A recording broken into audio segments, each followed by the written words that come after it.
l'actualité.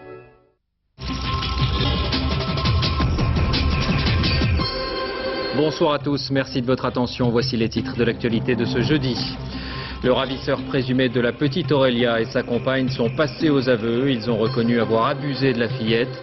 Ils ont aussi avoué une dizaine de viols et d'agressions sexuelles sur des enfants depuis le début de l'année. Le couple devait être mis en examen et écroué dans les minutes qui viennent. Marseille respire à nouveau. Après 45 jours de grève, les salariés ont voté pour la reprise du travail dans les transports publics. Les syndicats n'ont pas obtenu satisfaction.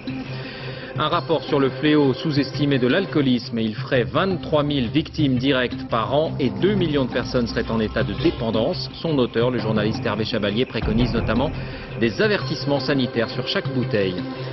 Après la crise des banlieues, Jacques Chirac fait la promotion de l'apprentissage. Le président de la République visitait aujourd'hui le groupe Veolia Environnement qui forme puis embauche 750 personnes par an. Une pollution gigantesque en Chine. Après l'explosion d'une usine chimique, une nappe de benzène s'est déversée dans une rivière du nord du pays. Une ville de 4 millions d'habitants est privée d'eau potable. Les autorités n'ont rien dit pendant plusieurs jours. Enfin, attention à la neige sur l'est de la France, de Lyon à Strasbourg. La couche pourrait atteindre 10 à 15 cm en Alsace. Météo France, Nathalie Riouet vous le disait, décrète l'alerte orange pour éviter la pagaille sur les routes. Après 48 heures de garde à vue, le ravisseur présumé de la petite Aurélia, enlevé dimanche puis relâché, a donc reconnu avoir violé la fillette. Mais l'homme et sa compagne sont allés plus loin. Ils ont également avoué une dizaine d'autres viols ou agressions sexuelles sur des enfants de 3 à 12 ans au cours de ces derniers mois, ainsi que plusieurs tentatives d'enlèvement. François Privat, Philippe Ritten. À l'occasion d'une conférence de presse exceptionnelle, Brigitte Angibault, le procureur de la République d'Angers, confirme dans un premier temps le viol d'Aurélia. Le parquet saisira le juge d'instruction de qualification de viol et agression sexuelle. L'homme a reconnu qu'il avait prémédité son geste et qu'il n'était pas parti au hasard avec un sac de sport. Dans un second temps, le procureur de la République nous apprend que le couple affirme avoir violé 10 fillettes depuis le début de l'année 2005. L'homme et la femme ont également reconnu avoir tenté d'enlever une dizaine d'autres petites filles. Il a déclaré, lui, que depuis le début de l'année, il avait envie de petites filles et c'est à cette période-là qu'il a commencé à se mettre en chasse. Il apparaît que dans certains cas, le couple proposait à leur relation de garder les enfants et que c'est dans ce cadre-là que des actes ont été commis. Il apparaît également que dans d'autres cas, ils se sont mis en chasse tous les deux à bord de leur voiture pour repérer des fillettes et tenter de les enlever. Ce soir, dans l'état actuel de l'enquête, le parquet d'Angers écarte toute notion de réseau pédophile. Pour l'instant, dans la vingtaine de cas évoqués devant les gendarmes, le couple aurait toujours agi seul. François Privat en direct avec nous. Bonsoir François. Un couple qui doit être mis en examen et écroué dans les minutes qui viennent. Oui, plutôt tard dans la soirée, on nous parle de 2 heures du matin, David. Le couple vient d'arriver il y a quelques minutes seulement au palais de justice d'Angers. 2 juges d'instruction vont s'occuper de cette affaire, dont le juge Virginie Parent, déjà rompue, si on peut le dire, aux affaires de pédophilie, puisque c'est elle qui avait instruit l'affaire de pédophilie d'Angers, jugée voilà quelques mois ici même. Alors, on commente également beaucoup une information ici sur place, une information donnée au cours de la conférence de presse, qui dit que le père, l'homme du couple, a détruit un disque dur ainsi que des cassettes vidéo peu de temps avant l'arrivée des gendarmes. Autant d'éléments qui sont actuellement analysés par les laboratoires scientifiques de la gendarmerie. Et puis on imagine, François, que ces révélations ont provoqué une certaine émotion à Angers ou à Cholet. J'ai passé quelques coups de fil, notamment dans le village d'Aurélia, et je peux vous dire qu'après le soulagement consécutif à la libération d'Aurélia, eh bien ce soir il y a quand même des nouvelles qui choquent, et puis surtout beaucoup d'interrogations. On se demande bien évidemment qui sont ces nouveaux enfants victimes. Merci François. Autre titre de l'actualité, la fin de la grève à Marseille. C'est l'un des plus longs conflits qu'ait connu la ville. 45 jours, 1 mois et demi. Les salariés des transports publics ont finalement voté la reprise sans avoir obtenu satisfaction. Nicolas Luizet, Christophe Larocca sur place. Dans les rues de Marseille ce matin encore, le bus n'était pas le meilleur moyen de transport. Après 46 jours d'incertitude, personne ne s'attendait à une reprise du travail. Les usagers n'osent pas vraiment y croire. Si c'est vrai, Bon, vous seriez une femme, je vous aurais fait la bise, mais... Oh, moi, je comprends très bien qu'on ait des revendications, parce que moi, j'étais postière. Mais là, 45 jours, pour ceux qui vont travailler et tout, bon, attendez, monsieur. Les commerçants du centre-ville, eux aussi, accueillent la nouvelle avec prudence, car sur le plan économique, cette grève a un coût. Les pertes avoisineraient les 80 millions d'euros. La ville redoute un impact, et pas seulement financier. Bien au-delà, ça aura des conséquences économiques sur l'image. Je vous rappelle que l'image de la ville de Marseille a été pendant très longtemps mauvaise. Et quand une ville a une mauvaise image, eh bien les gens ne veulent pas y venir installer leurs entreprises. Pour la suspension du mouvement. Ce matin, sans grand enthousiasme, après 46 jours de conflit, les traminots se sont résignés à mettre fin à la grève. Et je vous le demanderai une fois pour toutes. Arrêtez de faire tête l'enterrement. Tous vont reprendre le travail avec beaucoup d'amertume. L'intersyndicale a volé en éclats et ils n'ont pas obtenu de satisfaction sur leurs principales revendications. Pratiquement, on est toujours au même point. On est au même point qu'au premier jour de grève. On a perdu une bataille, mais on n'a pas perdu la guerre. Peu à peu, les bus quittent le dépôt, mais pour certains syndicats, cela ne signifie pas que la lutte est terminée. Ils n'excluent pas de nouvelles actions. Un rapport sur les ravages de l'alcoolisme a été remis au ministre de la Santé Xavier Bertrand. Ce n'est pas le premier, mais celui-là a été réalisé par le journaliste Hervé Chabalier qui sait de quoi il parle. Il avait lui-même raconté son expérience, son calvaire dans un livre. Il ne mâche pas ses mots, il estime que le fléau est dramatiquement sous-évalué en France. José Blanc-Lapierre. L'auteur du rapport sait de quoi il parle. Hervé Chabalier, journaliste, fondateur de l'agence CAPA, est un ancien alcoolique. Dans son enquête, dans ce monde du silence, il dénonce le fléau et ne mâche pas ses mots. L'alcoolisme est une maladie. Une maladie qui commence quand la consommation dépasse les 2 à 3 verres par jour et dont le palmarès fait froid dans le dos. 45 000 morts par an, un cancer sur 3. Un Français sur 10 serait concerné dans l'indifférence générale. C'est la 3e maladie mortelle dans ce pays. Est-ce qu'il y a des grandes campagnes? Est-ce que l'alcoolisme a été une seule fois au cours de ces dernières années déclaré cause nationale? Non, pas du tout. Vous savez, le problème, c'est qu'il y a un déni global sur l'alcoolisme. C'est un déni de la nation elle-même. Le ton monte d'un cran lorsqu'il s'agit des jeunes et il y a de quoi. L'alcool est chez eux la première cause de mortalité. Cible privilégiée des fabricants de boissons alcoolisées déguisées, les jeunes étaient plus de 80% en 2003 à consommer régulièrement de l'alcool entre 12 et 18 ans. Le rapport dénonce mais fait aussi des propositions. Si l'alcoolisme est une maladie, cela peut donc se soigner. Mais tout reste à faire, former des médecins pour renforcer les soins. Enfin, créer un nouveau métier, celui de conseiller auprès des buveurs, car on ne s'en sort jamais tout seul. Voilà. Rapport en main, le ministre de la Santé a annoncé aujourd'hui les états généraux de l'alcoolisme au printemps prochain. Oui, en France, beaucoup viennent à l'alcool par le vin. Tout le monde en convient, c'est une tradition, un plaisir, un art de vivre, souvent valorisé, mais qui peut aussi faire basculer une vie. Témoignage recueilli par Nathalie Sapena et Samuel Humez. Mes premières cuites, c'était avec du vin, mais adouci avec du sirop, parce que j'étais jeune, j'avais 14 ans. Mais l'idée, c'était que le vin, c'était une manière d'être un homme qui est en cure. Pour Noël, ce fut le début de 30 ans d'alcoolisme. Une vie entière gouvernée par la boisson, et notamment par le vin, toujours à portée de main. Quand on est au restaurant, du vin, ça passe toujours très bien. Un apéro, parfois, c'est un peu compliqué. Si on est avec des gens qui n'aiment pas trop boire, bon, on va pas prendre l'apéro, s'attarder. Par contre, prendre un pichet de vin au repas, personne ne va vous ne sentez pas rejeté. Vous allez dire, oui, je veux du fromage. Pourquoi vous allez vouloir du fromage? Vous en foutez un peu du fromage. C'est que le fromage, socialement, ça vous permet de consommer du vin. Dans le jargon des médecins alcoologues, le vin est qualifié de produit facilitant. Comme une drogue, il peut pourtant rendre dépendant. Il y a des patients qui ne boivent que du vin et qui choisissent leur vin dans un premier temps. Et on peut pas, il faut arrêter de penser que l'image qu'on a du sujet alcoolodépendant, c'est quelqu'un qui est dans la rue, désocialisé et qui boit du bicrate. De temps en temps, ils boivent du très bon vin. Rouge ou blanc, millésimé ou cru du terroir, le vin fait partie de la culture culinaire française. Et il n'est pas perçu comme un produit dangereux, bien au contraire. Il bénéficie d'une image santé soigneusement bâtie par les professionnels du vin. Du velours pour les artères. On connaît bien l'action du polyphénol du vin rouge, c'est prouvé. Il paraît même que pour le cholestérol ou le diabète, c'est excellent également. Des idées reçues largement partagées qui ont conduit le rapport Chabalier à consacrer un chapitre entier au vin, la boisson alcoolique la plus consommée en France. Justice avec le procès de l'incompréhensible à Rouen, celui d'un adolescent sans histoire qui avait tué méthodiquement sa mère, son père, son frère dans la maison familiale il y a 1 an tout en regardant un dessin animé à la télévision. L'accusé est aujourd'hui âgé de 15 ans, il n'a jamais pu expliquer son geste, mais pour la première fois à l'audience, il a exprimé des regrets. Caroline Gauthier, Mathias Second. Pierre, 15 ans, est dissimulé au regard. Ce mineur est jugé pour 3 meurtres. Celui de son père, sa mère, son petit frère et pour tentative de meurtre sur sa sœur.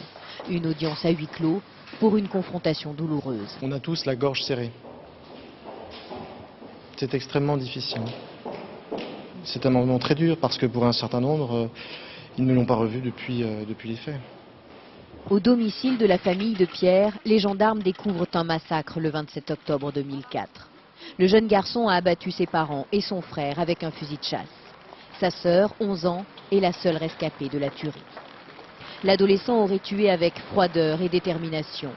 Après chaque meurtre, il retourne devant la télévision et regarde Shrek, un film d'animation. Pourquoi cet ancien enfant de cœur, décrit comme gentil et serviable, a-t-il basculé dans l'horreur? Cet après-midi, à l'audience, pour la première fois, Pierre a exprimé des regrets face à ses proches. Il a dit que s'il pouvait se couper une main ou un bras pour pouvoir revenir en arrière, il le ferait, sur le champ. Des regrets et quelques larmes auxquelles ne croient pas vraiment les membres de sa famille. Cet après-midi, la petite sœur de Pierre n'est pas venue témoigner. Les preuves auraient été insupportables d'après son avocat. Demain, les experts psychiatres rendront leurs conclusions. Jusque-là, ils ont considéré le mineur comme responsable pénalement. Pierre encourt une peine de 20 ans de prison. Et on devrait connaître le verdict demain soir. À Neuilly-sur-Marne, une jeune fille de 18 ans est toujours entre la vie et la mort. Elle a été aspergée d'essence, brûlée vive il y a 10 jours par un ancien collègue de travail qui voulait l'épouser. On ne l'apprend qu'aujourd'hui. On reparle une fois encore de la condition des filles dans les quartiers difficiles. Une marche est prévue dimanche à l'appel de la famille. Claude Samper, Madi Diawara. C'est le frère de Sherazade qui nous conduit sur les lieux de l'agression. Le dimanche 13 novembre, sa sœur de 18 ans marocaine part au travail.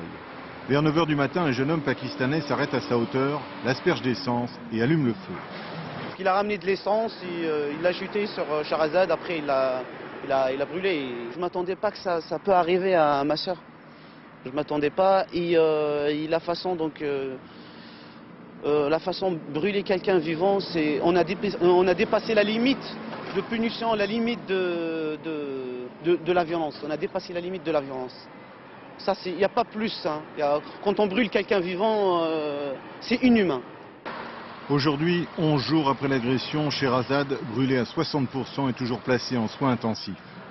Sa famille marocaine vit à Neuilly-sur-Marne depuis 1969, parfaitement intégrée. Les voisins sont atterrés. La fille, elle était en flammes, elle courait de part et d'autre, partout, elle criait. Sherazade a 18 ans, elle travaillait dans un magasin de vêtements au centre commercial. Là, un jeune homme de 23 ans, né au Pakistan, la harcèle en permanence. Elle refuse ses avances. Le 13 novembre, il la brûle. Au mouvement Ni pute ni soumise, on dénonce depuis des années la violence contre les femmes dans les cités. Nous sommes vraiment extrêmement révoltés par cet acte barbare. La deuxième chose, c'est qu'on n'est pas surpris. On sait que malheureusement, ce type d'action aussi terrible existe dans nos cités parce que les relations entre les garçons et les filles se sont dégradées, y compris ces dernières années. Et malgré l'appel et le cri de colère du mouvement Ni pute ni soumise en 2003, je crois qu'il y a un vrai travail de fond à faire. Dimanche prochain, une marche silencieuse aura lieu dans le quartier. L'agresseur de Sherazade, pour l'heure, est toujours en fuite. Les suites de la crise des banlieues, Nicolas Sarkozy a annoncé tout à l'heure que les actions d'interpellation se poursuivaient dans les quartiers concernés. Le ministre de l'Intérieur qui s'exprimait devant l'Association des maires de France a donné des chiffres. 1500 personnes interpellées dans le cadre des enquêtes sur ces violences. Chiffre qui vient s'ajouter aux 3200 casseurs arrêtés en flagrant délit. Rappelons que les statistiques de la police font état de 650 personnes placées en détention. Jacques Chirac lui poursuit ses consultations et ses visites sur le thème de l'emploi et de la lutte contre les discriminations. Le président de la République a fait aujourd'hui la promotion de l'apprentissage à l'occasion d'une visite au centre de formation du groupe Veolia Environnement dans le Val d'Oise. Julien Beaumont, Francis Forget. Bonjour. Ce n'est pas une visite de chantier, mais plutôt une visite guidée. Jacques Chirac ce matin dans le campus Veolia Environnement. 10 ans d'existence et déjà 100 000 personnes formées en alternance. Une partie se fait en entreprise et l'autre, comme ici, à l'école. Une formation ouverte à tous, quels que soient les diplômes ou l'origine sociale. Chaque jeune, selon ses aspirations, sa maturité, ses aptitudes, doit pouvoir choisir entre deux voies de réussite. La voie purement académique et celle de l'alternance. Ici, pas de tableau noir, mais plutôt beaucoup de pratiques. Ils sont 750 apprentis à qui on apprend à poser des canalisations, nettoyer des grands espaces, réaliser un circuit d'eau chaude. De quoi séduire des jeunes dont le parcours scolaire a souvent été chaotique. J'étais au lycée en première STI et c'était pas trop. Il y avait trop d'écoles, il n'y avait pas assez de pratiques. La formation est rémunérée environ 900 € par mois, mais ce n'est pas le seul avantage. Au bout de 2 ans, on est sûr d'avoir un CDI, donc c'est bon. Je crois que c'est un jeu de gagnant-gagnant. Faisons leur confiance, valorisons-les, en échange de quoi on va sans doute avoir des salariés motivés. Dans les 3 ans, 17 000 salariés seront embauchés dans cette entreprise et certains ont déjà de grandes ambitions. Je vais devenir chef. Ouais, c'est le chouette. Et qui dit emploi dit école. Aujourd'hui, face aux inégalités d'accès, beaucoup d'universités ou de grandes écoles sont tentées d'aménager leurs concours pour réserver des places aux élèves des quartiers défavorisés. C'est ce qu'on appelle parfois la discrimination positive. Un établissement prestigieux le fait depuis plusieurs années, Sciences Po, avec des résultats très encourageants. Enquête signée Estelle Collin, Chloé Lecomte. Ce n'est pas Sciences Po, mais ça y ressemble. Un jury qui n'est pas là pour rigoler, un candidat venu pour s'essayer, bienvenue à Bondy de l'autre côté du périph', on appelle ça un oral blanc. Les émergents tels que la Chine ou l'Inde qui comptent une population qui est très consistante. À droite, un chef d'entreprise. À gauche, le prof d'économie. L'un comme l'autre aurait pu rester à la maison. Mais non, chaque semaine, dans ce lycée désert, ils consacrent leur mercredi après-midi à ces jeunes dont ils apprécient, avant tout, l'appétit de réussite. C'est évidemment des gens qui sont plus intéressants parce que ce sont des gens qui ont plus faim, ce sont des gens qui sont plus demandeurs, c'est des gens qui ont plus l'envie de montrer qu'ils vont réussir. Les voilà ces jeunes. Leur père est chômeur, ouvrier ou employé. Et leurs profs ont décidé de les coacher. Objectif, rentrer à Sciences Po par la porte réservée aux plus défavorisés. On appelle ça une convention d'éducation prioritaire. Un système dont les profs de Bondy furent jadis les pionniers. C'était il y a 5 ans. Il y a un effet de synergie. Tout le monde se dit c'est possible. L'autocensure qu'avaient nos élèves est en train de disparaître, l'autocensure qu'avaient mes collègues aussi. Une confiance qui bénéficie à tout le monde, à commencer par Ingrid et Antoine. Ils ont intégré Sciences Po et prennent aujourd'hui plaisir à transmettre cette confiance à ceux qui voudraient les imiter. Obligé à lire les journaux, etc., c'est aussi une bonne habitude, vous en avez besoin ici. Ici, à Sciences Po, où l'on a parfois dénoncé les intrus. Exemple de réaction. Parmi les plus révoltantes, c'est les graffitis dans les toilettes de Sciences Po. Sciences Po, c'est pas la Courneuve ou Sciences Po, c'est pas Aubervilliers. Ce que je trouve être du racisme social, dur. Et puis j'ai beaucoup reçu de lettres d'insultes sur le thème je fais entrer les Arabes à Sciences Po, ce qui est le racisme tout court. C'est fou. Mais c'est vrai. Retour à Bondy. Pour avoir intégré Sciences Po, Ingrid et Samia n'en oublient pas pour autant leurs profs qui leur ont appris l'essentiel. Pouvoir, c'est d'abord vouloir. Moi je me suis dit, donc au tout début c'est pas fait pour moi, Sciences Po c'est inaccessible. Et ensuite, en fait c'est durant l'été de ma première que ça s'est vraiment mis en place et que je me suis dit, pourquoi pas. Et quand on évoque l'échec, toujours possible en première année, elle vous coupe net. Ah non, j'ai pas le droit de rater, non. Non, vous vous rendez compte ce qu'ils ont fait pour moi, si je rate, c'est pas bien. En fait, le truc révolutionnaire de Sciences Po, ce qui donnait vraiment envie pour nous de participer à cette aventure, c'est qu'ils arrivent en disant « Nous venons recruter des talents tels qu'ils sont ». Des talents qui sont là, quelque part, et qui jamais ne déçoivent. Selon Sciences Po, ces étudiants venus de quartiers et de milieux difficiles réussissent aussi bien que les autres. Actualité sociale avec la grève qui a été reconduite au journal Libération. Elle se poursuit depuis lundi. Le quotidien n'est plus dans les kiosques. Grève, je vous le rappelle, contre la suppression de 38 emplois et 12 externalisations. Et à propos de mouvement social, cette question qui revient souvent, tous les moyens sont-ils permis pour protester?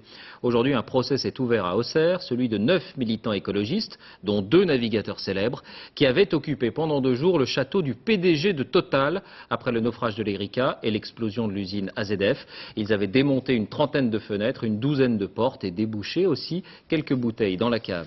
Yasmina Farber, Grégory Vasseur. Eugène Riguidel, célèbre navigateur. Joe Le Guen, l'homme qui a traversé le Pacifique Sud à la rame. Autant de marins, autant de capitaines anonymes, victimes de la marée noire de l'Erika, mais délinquants devant la justice pour vol et dégradation du château de Thierry Desmarais, le PDG de Total. On a fait du feu dans la cheminée, et puis on a dégusté du bon vin en compagnie des gendarmes, puisqu'ils étaient avec nous et puis qu'ils nous assistaient en permanence pour faire des comptes rendus à la préfète. C'était une préfète à cette époque-là, et c'est vrai qu'on a passé du bon temps, mais nous on n'est pas des délinquants. L'équipage de marins bretons va déboucher une dizaine de bouteilles. Bordeaux millésimé, Chablis, Champagne. Entre 2 apéritifs, ils démontent 30 fenêtres, symbole de l'explosion d'AZF à Toulouse, et taguent les murs avec du goudron, petit souvenir de l'Erika. 48 heures dans la propriété des 3 frères Desmarais, histoire de réclamer des indemnisations. Nous, voilà, on dit on va faire cet acte et on en est responsable et on va l'assumer. Et c'est pour ça que nous sommes aujourd'hui devant le tribunal, pour assumer ce qu'on a fait, à la différence des pétroliers et des armateurs qui n'assument pas ce qu'ils font. Nous sommes dans un état de droit, il y a des choses qu'on peut faire pour manifester son opposition, et des choses qu'on ne peut pas faire parce qu'elles sont constitutives d'infraction. Et c'est véritablement la raison pour laquelle, aujourd'hui, M. Desmarais et ses frères ont souhaité que cette procédure aille jusqu'à son terme. L'un des prévenus n'avait pas d'avocat, l'audience vient d'être reportée au 20 mars 2006. En attendant, certains préparent déjà des actions pour le 6e anniversaire de la marée noire de l'Erika. À l'étranger, cette pollution à grande échelle en Chine, du benzène, un solvant industriel très toxique, s'est répandu en grande quantité dans une rivière du nord du pays après l'explosion d'une usine chimique. L'eau courante est complètement coupée dans la région et notamment dans une ville de 4 millions d'habitants, 2 fois Paris. Les trains sont pris d'assaut. Les autorités ont mis plusieurs jours avant de dire la vérité. Laurent Boussier. Trouver et stocker à tout prix de l'eau potable, depuis hier, c'est la principale préoccupation des habitants d'Arba. Catastrophe écologique, c'est par le fleuve Songhua que la pollution est arrivée. Une nappe de 80 km de long, 100 tonnes de benzène et de nitrobenzène, des produits très toxiques, cancérigènes, même à faible dose. Des produits qui se sont déversés dans le fleuve à la suite de cette explosion, survenue le 13 novembre dans cette usine pétrochimique située à 380 km d'Arba.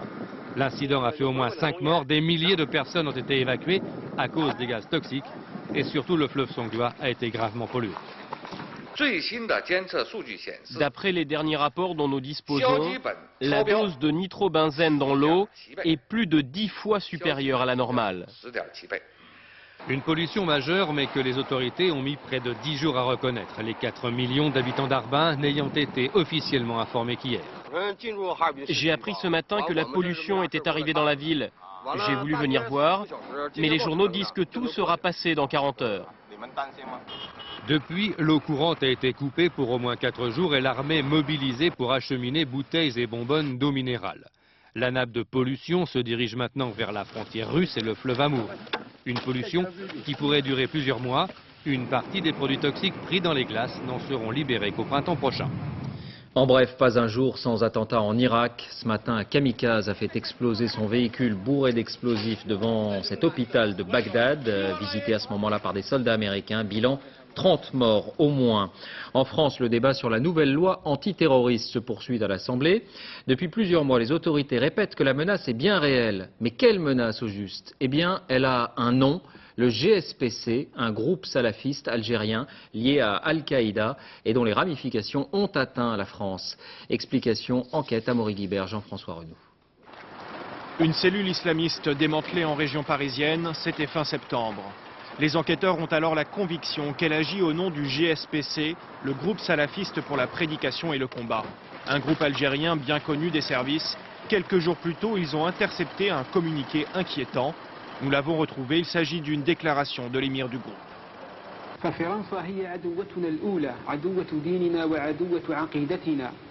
فلن يؤدب فرنسا إلى الجهاد والاستشهاد ولن يهزم راية الكفر إلا راية الإيمان. Mais le GSPC, dont voici l'une des vidéos de propagande, a-t-il vraiment les moyens de frapper la France? On dit le groupe affaibli, rassemblant tout au plus 1 millier d'hommes dans les maquis algériens. Mais une chose pourrait changer la donne, l'organisation a fait allégeance à Al-Qaïda il y a 2 ans. C'est ce que confirme un ancien émir du groupe, aujourd'hui repenti. Un émissaire a ramené avec lui une lettre d'Oussama Ben Laden qui nous a transmis ses salutations au peuple algérien et nous a demandé de participer à son action au niveau du monde entier, pas seulement chez nous. Il nous a promis de nous fournir en armes, en argent, même des lance-roquettes, tout ce dont on a besoin. Des moyens supplémentaires pour alimenter les réseaux de soutien implantés en France. Il y a des réseaux, mais ce sont des cellules dormantes. Ils se sont mis en veille, mais ils travaillent toujours et se préparent. Ils sont toujours en contact avec le réseau Al-Qaïda. Le GSPC a reconstitué ou reconstitue les cellules que le GIA, son prédécesseur, avait dans les années 95-96 dans toute l'Europe. Et aujourd'hui, l'Europe semble à nouveau sous la menace, comme le montre cette opération menée hier en Espagne. 10 personnes arrêtées soupçonnées de constituer une cellule de soutien au GSPC. Le salon de la sécurité, le Milipol près de Paris, on en a déjà parlé ici même. Il n'y a pas que les militaires qui y font leur marché.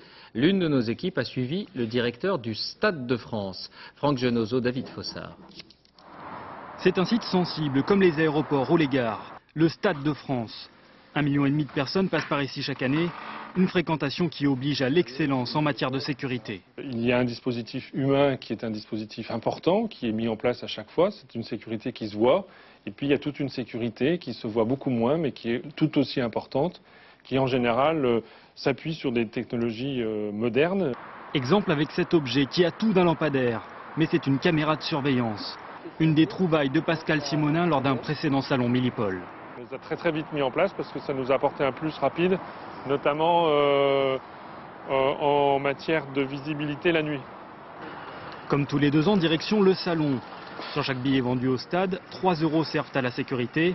De quoi s'intéresser à quelques nouveautés, comme ce ballon dirigeable de surveillance. Vous l'avez utilisé à Athènes, non ? Ou ce logiciel qui modélise en temps réel le dispositif humain et technique de sécurité du stade.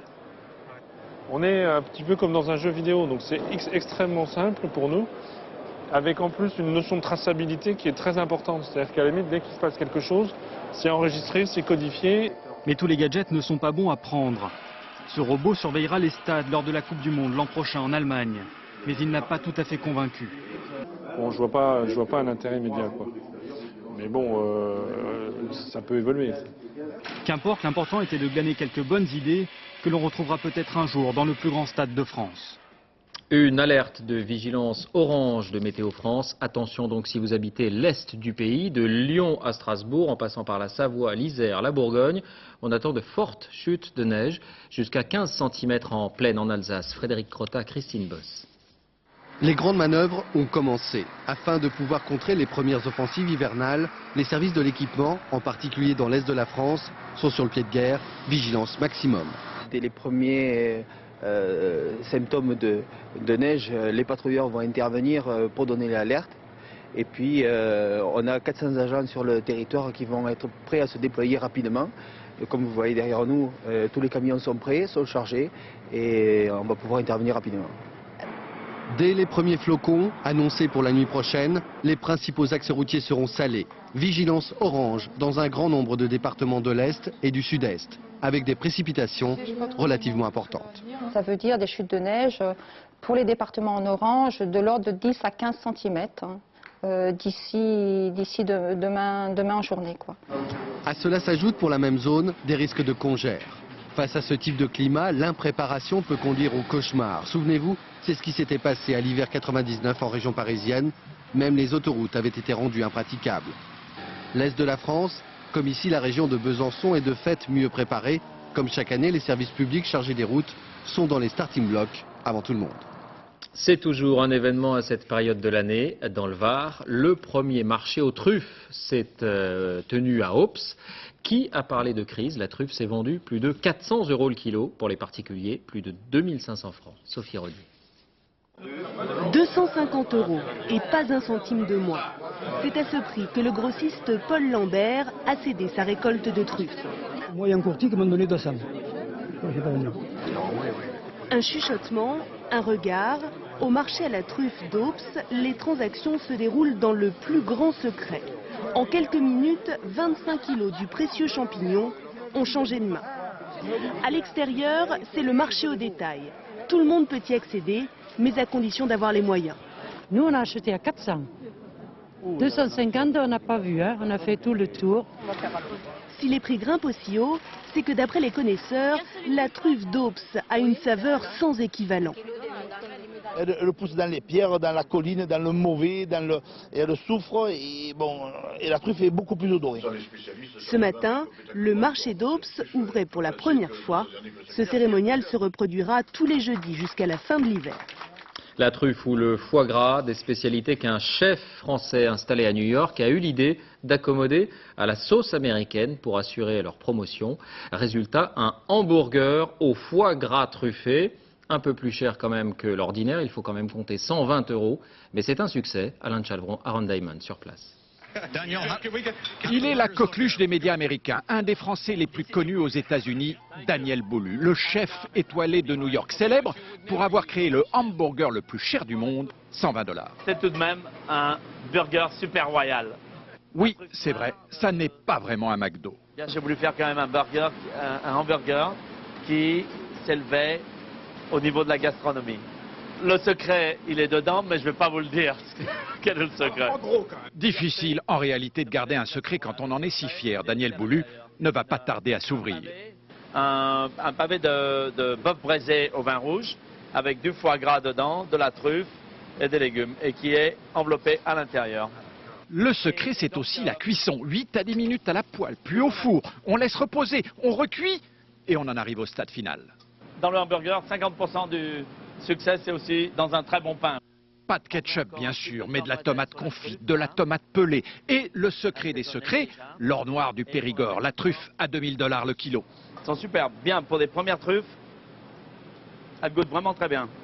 Et voilà, le DB Burger est terminé. Bon appétit. En salle, on fait déjà la queue. Il est 12h30 et on se battrait à New York pour un hamburger à 120 $ de chez Boulud. Le DB Burger, c'est 50% des ventes. C'est délicieux, magnifique. Ça vous réconcilierait presque avec la France. Et donc la truffe nettement plus chère à New York que dans le Var. Et sachez qu'Envoyé spécial consacre ce soir un reportage à ces grands chefs qui mettent la gastronomie à la portée de tous et qui ont renoncé au menu à 150 €. Envoyé spécial avec Guylaine Chenu et Françoise Joly à partir de 20h50. Sport, football, Lyon continue sur sa lancée en Ligue des Champions avec un bon match nul face au Real Madrid à Madrid. Grâce au but le plus astucieux de la soirée, il est signé John Carew. Une petite talonnade, ça paraît si simple. Un nouveau procès du dopage. Le cycliste Roumsas et son épouse comparaissent aujourd'hui à Bonneville en Haute-Savoie. Il y a 3 ans, Edita Roumsas avait été interpellée près du tunnel du Mont-Blanc avec de nombreux produits pharmaceutiques dans son coffre. Son mari avait terminé 3e du Tour cette année-là. Le procès doit se terminer dans la soirée avec un jugement mis en délibéré. Musique avec la grande Sophie, vous avez sûrement en tête son dernier tube, vous allez l'entendre. L'album s'était vendu à plus de 100 000 exemplaires, du rock et des textes sur les trentenaires. La chanteuse revient aujourd'hui avec un nouveau disque, Olivier Lenuzza, Yann Moine. Du courage, du courage, du courage. Il lui en faut du courage. Elle adore les concerts, les tournées. Et pourtant, pendant 15 jours, la grande Sophie s'enferme dans un studio d'enregistrement à Bruxelles. Accueillie par James Brown, une caverne d'Ali Baba. Ça c'est magique, quand on arrive et qu'on joue de la guitare, il y a plein de pédales partout. Donc c'est tous les sons, moi des fois je passe un moment à essayer, je me dis tiens qu'est-ce que je pourrais m'acheter comme nouvelle pédale, et je prends un ampli et j'essaye plein de choses, et il y en a, tous ces placards c'est rempli de pédales de son. Choisir la pédale d'effet, puis la guitare. Je suis tombée sur cette guitare. Et par rapport à ce qu'on avait travaillé, elle avait un son intéressant pour le début d'un morceau. Donc voilà, on a utilisé aussi cette guitare. 15 jours à peaufiner le moindre arrangement, à poser sa voix, à tester les micros. Chante-moi des airs, je les désire, ces épopées. Moi j'aime le rock'n'roll, le rock'n'roll. Qu'ils Il semble loin le temps des débuts, des galères. Du premier groupe de rock monté à 13 ans, des concerts donnés dans les bars parisiens. Il y a beaucoup d'artistes malheureusement qui se font jeter des maisons de disques. Moi, j'y suis encore, donc je profite des moyens qu'on met à ma disposition. C'est sûr que c'est appréciable. Une histoire d'amour avec la musique et le rythme de la guitare électrique. Après 10 années passées à sillonner les routes de France, la Grande Sophie a décroché un disque d'or et une victoire de la musique. Place à une nouvelle aventure, la tournée des radios pour présenter l'album enfin terminé. C'est bon. Tu n'as pas regardé cette fois dans les yeux. Je sais qu'il y a du monde qui vit autour de toi, mais tu ne vois personne car tu ne vois que toi. Finalement, la Grande Sophie, c'est un peu la fille des joies simples de la chanson, servie on the rock. Un salut confraternel pour terminer un nouveau-né de la presse magazine. Le premier numéro de Robin, le masculin sensible, sera en kiosque demain, un mensuel qui s'adresse aux hommes, comme son nom l'indique. Et en couverture, Fabien Galtier. Fin de ce journal, merci de l'avoir suivi. Tout de suite, question ouverte. Le ministre des Transports, Dominique Perben, répond aux questions de Gilles Leclerc. La météo, Nathalie Riouet, avec des précisions encore sur la neige. 20h50, envoyé spécial, Guylaine Chenu, Françoise Joly. 1h, dernier journal, Laurence Piquet. Dès 6h30, Télématin, autour de William Lémergie. 13h, Élise Lucet. À 20h et tout le week-end, vous retrouverez Béatrice Schoenberg. On se quitte sur ces images de l'un des tout premiers marchés de Noël, celui de Dresde en Allemagne. Spécialité culinaire bien sûr, on y revient, figurines en bois, un marché qui existe depuis plus de 70 ans et qui va bien sûr rester ouvert jusqu'au 25 décembre, dans un mois. À lundi, tout de suite question ouverte.